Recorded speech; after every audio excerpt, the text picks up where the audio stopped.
अगर मैं आपको कहूं कि आपके घर के बाहर या इवन घर के अंदर एक ऐसी दिमाग की दवाई मौजूद है जो कि एंजाइटी कम कर सकती है, आपका मिजाज, आपका मूड उसे इम्प्रूव कर सकती है, आपकी मेमोरी को स्ट्रांग बना सकती है, और उसका नाम न कोई टैबलेट है, न कोई विटामिन है, वो है एक्सरसाइज यानी वर्जिश। हम एक्सरसाइज को यूजुअली वजन कम करने, मसल्स को मजबूत बनाने या दिल की जो कंडीशन है उसे बेहतर बनाने के साथ कनेक्ट करते हैं, लेकिन एक्सरसाइज का एक पावरफुल इफेक्ट दिमाग के अंदर होता है। यानी कि जब आप एक दफ़ा ही एक्सरसाइज का सेशन लेते हैं तो उस एक दफ़ा के बाद ही दिमाग के अंदर छोटी छोटी चेंजेस, उसकी केमिस्ट्री टेम्परली चेंज होना शुरू होती है। और अगर रेगुलर एक्सरसाइज करो तो दिमाग के अंदर कुछ नेटवर्क्स की फंक्शनिंग और एडाप्टेशन भी चेंज हो सकती है, नए कनेक्शन बनते हैं जिसे हम न्यूरोप्लास्टिसिटी कहते हैं। इसलिए एक्सरसाइज सिर्फ बॉडी ट्रेनिंग नहीं, ब्रेन ट्रेनिंग भी है। लेकिन यहाँ एक इंटरेस्टिंग सवाल है कि आखिर मूवमेंट से ब्रेन के अंदर ऐसा क्या रिलीज होता है जो कि मूड, एंजाइटी और मेमोरी तीनों को बेहतर बना सकता है। वो कौन से ऐसे न्यूरोकेमिकल्स हैं जो एक्सरसाइज करते वक्त रिलीज होते हैं या उसके बाद रिलीज होते हैं जो कि आपकी दिमाग की और मेंटल हेल्थ को मजबूत बनाते हैं। इन सब सवालात का जवाब जानने की कोशिश करेंगे हम आज की इस वीडियो में।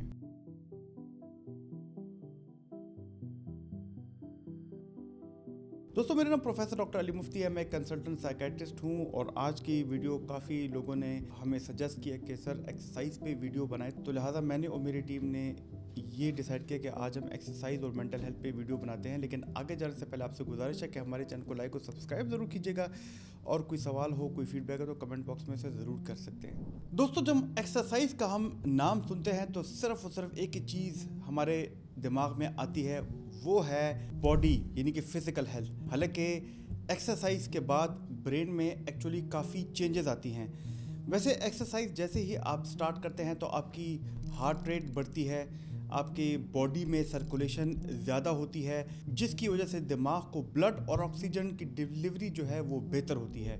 ब्रेन की केमिस्ट्री भी चेंज होती है, और एक्सरसाइज इन्फ्लुएंस करती है डोपामीन जो कि मोटिवेशन का केमिकल है, सेरोटोनिन जो कि मूड को बेहतर बनाता है, नॉर एड्रेनालिन जो कि आपकी दिल की धड़कन को ज़्यादा करता है, और इसके साथ साथ एक और बहुत ज़रूरी केमिकल है जिसे एक्सरसाइज रिलीज करता है, वो है एंडोर्फिन्स। ये भी आपकी बॉडी में रिलीज होते हैं। एंडोर्फिन्स बॉडी का नेचुरल पेन रिलीविंग केमिकल्स हैं। ये डिस्कम्फर्ट को रिड्यूस करके सेल्फ ऑफ वेल बीइंग को सपोर्ट करते हैं, यानी कि एक्सरसाइज जो एंडोकैनाबिनॉइड सिस्टम है उसको भी एक्टिवेट करती है, और इस वजह से पोस्ट एक्सरसाइज आपको एक हाई मिलता है, एक किक मिलता है, जिसको लोग रनर्स हाई भी कहते हैं। और इस वजह से अगले दिन भी आपके दिमाग में बार बार एक तलब उठ रही होती है कि आज मैंने एक्सरसाइज करने जाना है, आज मैंने रनिंग करने जाना है, आज मैंने जिम करने जाना है। हालांकि आप थक जाते हैं, आपकी बॉडी बिल्कुल थक जाती है, लेकिन माइंड फ्रेश और रिलैक्स फील करती है। लेकिन ये केमिकल्स कुछ वक्त बाद कम हो जाते हैं, लेकिन फिर जब आप रेगुलर एक्सरसाइज करते हैं तो लॉन्ग टर्म एक्सरसाइज आपके दिमाग को कैसे मजबूत करती है। यहाँ पे आता है रोल BDNF का। अगर हम इसके पूरे नाम की बात करें तो ये है ब्रेन डिराइव्ड न्यूरोट्रॉपिक फैक्टर, और ये सिंपल अल्फाज में जो ब्रेन के सेल्स को सपोर्ट करती है। इस BDNF की वजह से आपकी लर्निंग और आपकी जो न्यूरोप्लास्टिसिटी है वो बेहतर होती है। इसी वजह से BDNF को ग्रोथ और मेंटेनेंस सिग्नल मेंटेन करने वाला न्यूरोकेमिकल भी समझा जाता है।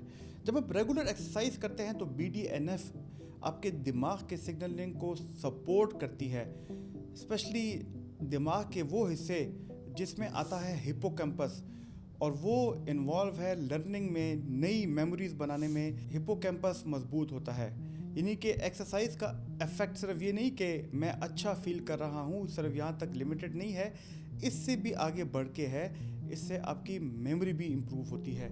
लेकिन एक्सरसाइज हमें पता लग गया कि जनरली मेमोरी को तो इम्प्रूव कर सकती है, लेकिन ये जो ब्रेन बूस्ट है सिर्फ ये एक कैची क्लेम है, या इसके अलावा भी ये कुछ और करती है। देखिए, पहले याद रखें कि एक्सरसाइज से ये एक्सपेक्ट करना कि ओवरनाइट आप बेहतर हो जाएं, ये मुमकिन नहीं है। लेकिन रेगुलर फिजिकल एक्टिविटी अगर आप करते रहें तो चंद दिनों, चंद हफ्तों बाद आपकी अटेंशन, कंसंट्रेशन, आपकी जो एग्जेक्टिव फंक्शन है, जो कि फ्रंटल लोब के फंक्शन है दिमाग के, लर्निंग, मेमोरी बेहतर हो सकती है। लेकिन एक सिंगल वर्कआउट के बाद नहीं, इसके लिए आपको कंसिस्टेंट रहना पड़ेगा, लेकिन एक सिंगल वर्कआउट के बाद आपकी अलर्टनेस बेहतर होती है, अटेंशन बेहतर हो सकती है आर्जी तौर पे। और लॉन्ग टर्म में जैसा मैंने पहले बताया कि हिप्पोकैम्पस और ब्रेन की न्यूरोप्लास्टिसिटी सपोर्ट होती है। इसलिए जब आपको बहुत स्ट्रेस हो, जब भी आप बहुत ओवरवेल्म्ड हो, तो सिर्फ एक कॉफ़ी का कप भी नहीं कोई ऑप्शन नहीं है। यहाँ पे आप ब्रिस्क वॉक या वर्कआउट भी कर सकते हैं और ब्रेन को डिफरेंट स्टेट में ला सकते हैं। मुझसे काफ़ी लोग कहते हैं कि डॉक्टर साहब एक्सरसाइज के लिए टाइम नहीं है, जगह नहीं है। इसका जवाब भी मैं आगे जाके आपको दूंगा।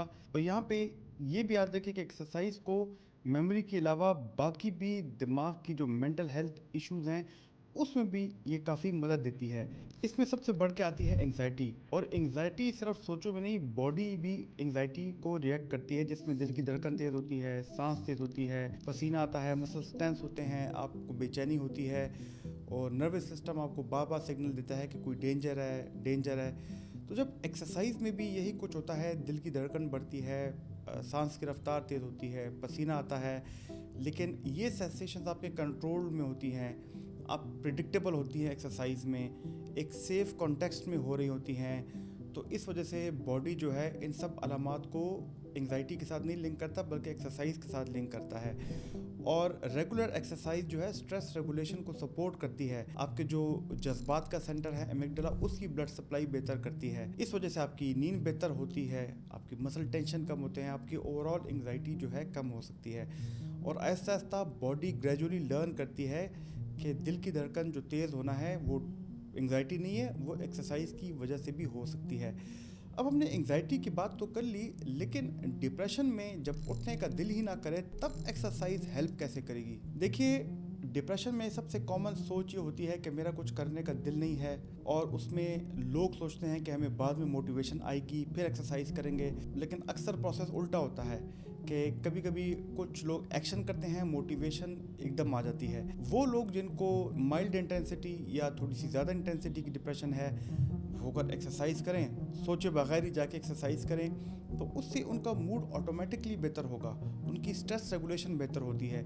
सोचो मत, पहले एक्सरसाइज करो और उसके बाद आपके अंदर जो है वेलनेस, एक किक मिलेगी, आपको रनर्स हाई मिलेगा, तो आपके अंदर ऑटोमेटिकली मोटिवेशन और भी ज़्यादा होगी, क्योंकि डोपामिन रिलीज हो रहा होता है। एक छोटा सा वर्कआउट भी माइंड को सिग्नल देता है कि मैं कंप्लीटली स्टक नहीं हूँ और मैं कल भी ये करूँगा तो मैं बेहतरी की तरफ जा सकता हूँ, और ये आपको एक नए सफ़र की तरफ पहला पैडल है।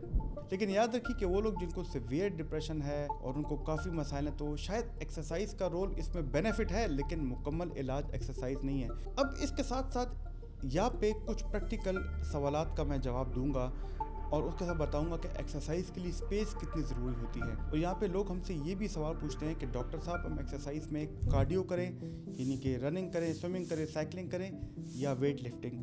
तो सिंपल आंसर, दोनों यूज़फुल हैं। कार्डियो में एरोबिक एक्सरसाइज आती हैं, आप ब्रिस्क वॉक कर सकते हैं, जॉगिंग कर सकते हैं, स्विमिंग, साइकिलिंग, ट्रेडमिल पे कर सकते हैं। और कार्डियो का एविडेंस स्ट्रॉन्ग है, आपकी कार्डियोवैस्कुलर फिटनेस बेहतर होती है, मूड और सोचें भी बेहतर होती हैं। लेकिन अगर हम वेट और रेजिस्टेंस ट्रेनिंग की बात करें, तो इसमें लोग डंबल्स यूज़ करते हैं, बॉडी वेट एक्सरसाइजेस करते हैं, रेजिस्टेंट बैंड्स करते हैं। ये भी जो है आपकी ब्रेन की ब्लड सप्लाई को बेहतर करता है, और इसका डायरेक्टली इनडायरेक्टली आपके मूड, आपकी सोचों और आपके कॉन्फिडेंस पे बहुत बेहतर असर होता है। इसलिए जब भी आप एक्सरसाइज करने जाएं तो दोनों को आधा आधा टाइम दें, यानी कि आधा टाइम कार्डियो, आधा टाइम वेट्स। लेकिन याद रखिए कि लोग काफ़ी कहते हैं कि डॉक्टर साहब, हमारे पास तो कोई आगे घर में पार्क नहीं है, हम तो जिम जा नहीं सकते।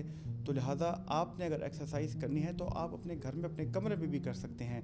और इसके लिए बहुत आसान तरीका है कि आप यूट्यूब पे खोलें और आप इसमें लिख सकते हैं कि कार्डियो या सर्किट एक्सरसाइजेस फॉर होम, और आप वो यूट्यूब पे देखें और उसको फॉलो करें। आप 3-4 दिन यूट्यूब या वीडियोस देख के उसे फॉलो करें, और एक हफ्ते बाद आपको सारी एक्सरसाइजेज याद होंगी। और उसके लिए कोई आपको बड़ी जगह की ज़रूरत नहीं है, छोटी सी जगह में आप अपने कमरे में अगर सुबह 15-20 मिनट या किसी भी टाइम वो एक्सरसाइज करें, तो यकीन जानिए कि आपके अंदर खुद और इतनी मोटिवेशन आएगी कि आप अपने एक्सरसाइज के सेशंस को बेहतर भी बनाएंगे, और हो सकता है कल को आप पार्क भी ढूंढें और जिम भी जाना शुरू कर दें। जनरली वैसे लोग कहते हैं कि कम से कम आप एक हफ्ते में रोज़ाना 4 से 5 दिन एक्सरसाइज करें, और रोज़ाना जो है 35 से 40 मिनट एक्सरसाइज को दें, तो इससे ना आपकी दिल की हेल्थ बेहतर होगी, बल्कि आपकी दिमाग की हेल्थ और आपकी ज़हनी सोचें जो है मेंटल हेल्थ वो भी बेहतर होगी। और याद रखिए कि कितने लोग ऐसे हैं जो एक्सरसाइज सिर्फ फिजिकल फिटनेस के लिए नहीं करते, बल्कि वो कहते हैं कि हमारी मेंटल हेल्थ इससे बेहतर रहती है। अगर आप हफ्ते में एक दिन भी एक्सरसाइज करना चाहते हो और सिर्फ 5 मिनट दे सकते हो, तो आज से ही शुरू करो, बल्कि अभी से।